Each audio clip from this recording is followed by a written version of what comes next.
তাহলে আল্লাহর নবীর চোখে সর্বপ্রথম শ্রেষ্ঠ ব্যক্তি যে কোরআন শিক্ষা দেয় এবং কোরআন শিক্ষা করে এবং অপরকে কি দেয়? কোরআন শিক্ষা দেয়।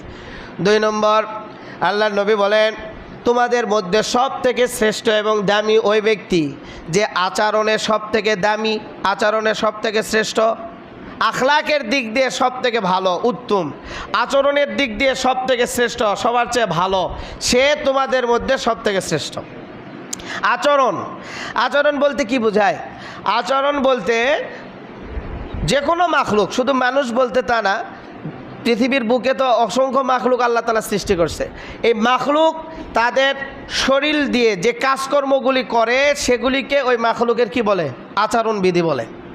তো আমরা মানুষ, তো আমাদের পঞ্চ ইন্দ্রিয় যেগুলি আছে, হাত, পা, চোখ, কান, মুখ, শরীর, এগুলি দিয়ে আমরা যে কাজকর্মগুলি করি, যে কাজ সম্পাদন করি, যেভাবে এগুলি সমাধান করি, এই পদ্ধতিগুলিকে কি বলে? মানুষের আচরণ বলে।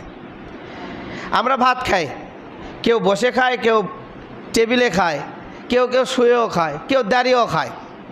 আর যে যে অবস্থায় খাবার খাচ্ছে সেটা তার আচরণ বিধি অনুযায়ী খাবার খায়। কথা বোঝেননি? বুঝছেন কথা? তাহলে আমাদের মানুষের পঞ্চ ইন্দ্রিয় যেগুলি আছে এগুলি দিয়ে যেই কাজগুলি আমরা করি সেগুলি আমাদের আচরণ বিধি। আল্লাহ নবী বললেন এই আচরণ বিধিতে, এই আচরণের দিক দিয়ে যে সবার চেয়ে শ্রেষ্ঠ, সে সবার চেয়ে শ্রেষ্ঠ। এখন আমাদের আচরণ শ্রেষ্ঠ কিভাবে হবে? আমরা কিভাবে বুঝবো যে আমাদের আচরণগুলির দামি হচ্ছে, সবার চেয়ে শ্রেষ্ঠ হচ্ছে, আচরণের দিক দিয়ে আমি ভালো? এটা আমি কিভাবে বুঝবো? এটার জন্য আপনাকে অনুসরণ করতে হবে নবীর হাদিস এবং ইসলামী শরিয়া। ইসলামী শরিয়াত মতে, অর্থাৎ নবীজি মুহাম্মদুর রাসূলুল্লাহ সাল্লাল্লাহু আলাইহি সাল্লামের পদ্ধতি অনুসারে যে সমস্ত আচরণ বিধি মানলে আপনি শ্রেষ্ঠ হবেন, সেই সমস্ত আচরণ বিধি অনুসরণ করে শরীয়ত সম্মতভাবে চলাফেরা করলে আপনি শ্রেষ্ঠ। আর শরীয়তের বাহিরে যদি আপনি আপনার পঞ্চ ইন্দ্রিয় ব্যবহার করেন তাহলে আপনার আচরণ কি হবে না? শ্রেষ্ঠ হবে না, এবং নবীর চোখে আপনি সবার থেকে দামি হবেন না। যেমন উদাহরণ, আল মুসলিমু মান সালিমাল মুসলিমুনা মিন লিসানিহি ওয়া ইয়াদিহি। আল্লাহর নবী বলেন মুসলমান কারা? মুসলমান হচ্ছে ওই ব্যক্তি যার হাত এবং জবান দ্বারা অপর মুসলমান কি থাকে? নিরাপদ থাকে। এখন বলেন, আমরা হাত এবং জবান দিয়ে যে কাজগুলি করি সেগুলো আমাদের আচরণের অন্তর্ভুক্ত, আমাদের আখলাকের অন্তর্ভুক্ত, আমাদের আচরণের অন্তর্ভুক্ত। তাহলে আল্লাহ নবী কিন্তু হাদিসে বলে দিলেন যে তোমার জবান এবং তোমার হাত দ্বারা অপর মুসলমান যদি নিরাপদ থাকে তাহলে তুমি মুসলমান।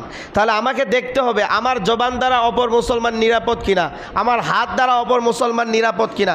যদি আমার হাত এবং জবান দ্বারা অপর মুসলমান নিরাপদ থাকে তাহলে হাতের দিক দিয়ে, জবানের দিক দিয়ে আমার আচরণ শুদ্ধ হলো। বুঝছেন এবার? হাতের দিক দিয়ে এবং জবানের দিক দিয়ে আমার আচরণ কি হলো? শুদ্ধ হলো। আর আমার হাতের ব্যবহারে, আমার জবানের ব্যবহারে যদি অপর মুসলমান সন্তুষ্ট না হয়, কষ্ট পায়, তাহলে বুঝতে হবে আমার হাত এবং জবানের দিক দিয়ে আমার আচরণ শুদ্ধ হয় না এখনো। তাহলে আমার জবান এবং হাতের দিক দিয়ে অপর মুসলমানকে কি রাখতে হবে? নিরাপদ রাখতে হবে। তাহলে হাত এবং জবানের দিক দিয়ে আমার আচরণ শ্রেষ্ঠ হবে, সুন্দর হবে। চোখের দিক দিয়ে আপনার আচরণ শ্রেষ্ঠ হতে হবে। আল্লাহ নবী এবং আল্লাহ রাব্বুল আলামিন যে সমস্ত জিনিস দেখতে বলছেন সেগুলি দেখা লাগবে, আর যেগুলি দেখতে নিষেধ করছেন সেগুলি থেকে চোখকে হেফাজত করতে হবে। তাহলে চোখের দিকের আচরণটা আপনি কি করলেন? শুদ্ধ করলেন। আর যা ইচ্ছা তাই দেখেন, যখন যেটা মন চান সেই দিকে তাকান, তাহলে আপনার চোখের আচরণ এখনো কি হয় নাই? ঠিক হয় না। মানুষে বলে না কর চোখ খারাপ, এই খবরদার এখন পুকুরে গোসল করতে যাস না। কই কে? কই উমুকে পাতারে আছে। আগে ভয় পায়। কে? কি জন্যে? কই চোখ খারাপ। অনেক মানুষ আছে না, কারো দিকে চায়া থাকলে চায়া থাকতেই থাকে, দেখতে থাকে। অনেক মেয়েরাও অনেক মানুষকে ভয় পায়, কারণ বলে যে চোখ খারাপ, শাড়ি আমার দিকে কি থাকে? চায়া থাকে, বলে না। তাহলে ওই মানুষের কাছে আপনি চোখের দিক দিয়ে শ্রেষ্ঠ হতে পারেন নাই, কারণ আপনার চোখের দৃষ্টি খারাপ দেখে সে বুঝতেছে আপনার চোখ খারাপ। যখন যেভাবে আছে আপনি সেভাবে চোখ দেন। তাহলে আপনার চোখের দিক দিয়ে আপনাকে কি করতে হবে? আচরণ ঠিক করতে হবে। কানের আচরণ ঠিক করতে হবে, যার তার কথা শোনা যাবে না। যেসব কথা শুনতে নবী এবং আমার রব নিষেধ করছেন সেসব কথা থেকে কানকে হেফাজত করলে আপনি কানের আচরণ ঠিক করলেন। পায়ের আচরণ ঠিক করতে হবে, যেখানে সেখানে যাওয়া যাবে না, যেখানে সেখানে যাওয়া যাবে না। পা দিয়ে মানুষের ক্ষতি করা যাবে না। আপনার জমি ওখানে, এখন আপনার জমিতে যাওয়ার জন্য আপনার জমির যে আল আছে সেই আলে যদি আপনি পা দেন তাহলে আল ভেঙে যাবে, আপনার জমির ক্ষতি হবে। এই জন্য কী করলেন, পাশের জমির ভিতর দিয়ে আপনি কী করতেছেন, হাঁটা শুরু করলেন। তাহলে যখন পাশের জমির ভিঁয়ের উপর দিয়ে যখন হাঁটা শুরু করলেন, তাহলে ওই ভিঁয়ের মানে ক্ষেত যেগুলো আছে ধান, এগুলি ভালো আছে না নষ্ট হয়ে গেছে, নষ্ট হয়েছে। সে যদি দেখতো তাহলে কষ্ট পেত না, পেত। তাহলে আপনি অবশ্যই পা দিয়ে অপর মুসলমানের সম্পদকে নষ্ট করছেন, তাহলে পায়ের আচরণ আপনার ঠিক হয় না এখনো। মোট কথা, আমাদের পঞ্চ ইন্দ্রিয় দ্বারা যে সমস্ত কাজকর্ম আমরা করি সেগুলি অবশ্যই শরীয়ত সম্মতভাবে আদেশ নিষেধ মেনে আমাদের কাজ করতে হবে। তাহলে আমরা আমাদের পঞ্চ ইন্দ্রিয়ভাবে আচরণে শুদ্ধ হলে আমরা নবীর চোখে আমরা শ্রেষ্ঠ হতে পারবো। অনেকে বাহিরে অনেক ভালো, সবার সাথে সুন্দর কথা, মিষ্টি কথা, সালামে কথা, জবানে কথা বললে ভালো আছো কিনা জিজ্ঞেস করে, সুন্দর কথা, মানুষের কাছে সে খুবই ভালো, কিন্তু ঘরের ভিতরে জিজ্ঞেস করলে সে খুবই খারাপ। কারণ বিবির সাথে সে ভালো ব্যবহার করে না, সে পিতামাতার সাথে ভালো ব্যবহার করে না, আত্মীয় স্বজনের সাথে সে কখনো ভালো ব্যবহার করে না। জবানে কষ্ট দেয়, ব্যবহারে কষ্ট দেয়, খাবারে কষ্ট দেয়, যে কোনো পন্থায় সে পরিবারের সদস্যদেরকে কষ্ট দেয়, তাহলেও সে উত্তম চরিত্রবান এখনো হতে পারে নাই। তাহলে আমাদেরকে খেয়াল করতে হবে, উত্তম চরিত্রবান হওয়ার জন্য নবীর আদর্শ মেনে চলতে হবে, তাহলে আমরা উত্তম চরিত্রবান হতে পারবো, নচেত কি হতে পারবো না। হাদিস শরীফের মধ্যে আছে, আমার নবী এত বেশি চরিত্রবান ছিল যে বড় মানুষকে তো কষ্ট দেওয়া দূরের কথা, ছোট বাচ্চাকেও কখনো কষ্ট দেয় নাই। হাদিস শরীফের মধ্যে আছে, কোনো ছোট বাচ্চা যদি আল্লাহর নবীর হাত ধরে কোনো জায়গায় নিয়ে যেত, তাহলে ওই বাচ্চা যেদিকে নিয়ে যেত নবীজি সেই দিকেই যাইতেন। আর আমাদের হাত ধরে যদি কোনো ছোট বাচ্চা টান দেয় তাহলে ওখানে তো থাপ্পড়।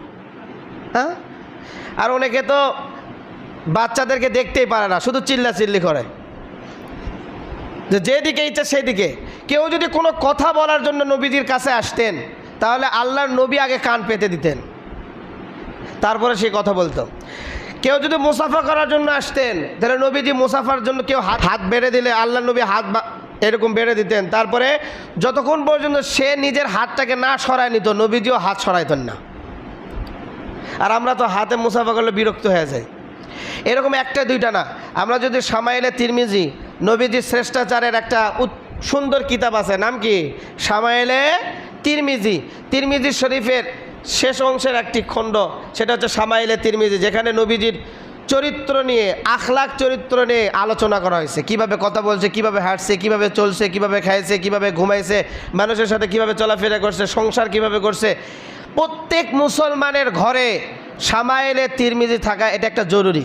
যদি আমরা আমাদের আচরণগুলিকে শুদ্ধ করে নবীর চোখে শ্রেষ্ঠ হতে চাই, তাহলে নবীর আদর্শ, নবীর শ্রেষ্টাচার, নবীর আচরণ অনুসরণ না করলে আমরা কখনো শ্রেষ্ঠ হতে পারবো না। আমাদের দায়িত্ব হচ্ছে প্রত্যেক মানুষের ঘরে শামাইলে তিরমিজি থাকা, যাতে নিজের চরিত্র কি হয় আগে সুন্দর হয়। এবং প্রত্যেক পিতামাতার দায়িত্ব, কত গল্পের বই, কত গীতের বই, কত কিছু, মোবাইলও তো কিনে দিলেন 8,000 টাকা দে, 15,000 টাকা দে, কিন্তু আপনি চাইলে কিন্তু 250 টাকা খরচ করে ওই সন্তানের হাতে শামাইলে তিরমিজি ধরে দিতে পারতেন, যে বাবা তুমি 6 ঘন্টা মোবাইল টিপার 1 ঘন্টা হলেও শামাইলে তিরমিজিটা পড়ো, তাহলে কিন্তু আপনার সন্তান উত্তম চরিত্রবান হতো। কিন্তু আমরা মোবাইল কিনে দেই ঠিকই, কিন্তু ছোটো মাত্র 250-300 টাকার একটা বই শামাইলে তিরমিজি, সেটা যদি বলি আর কেউ কিনে দেবে না। তো দিবেন তো সবাই ইনশাআল্লাহ।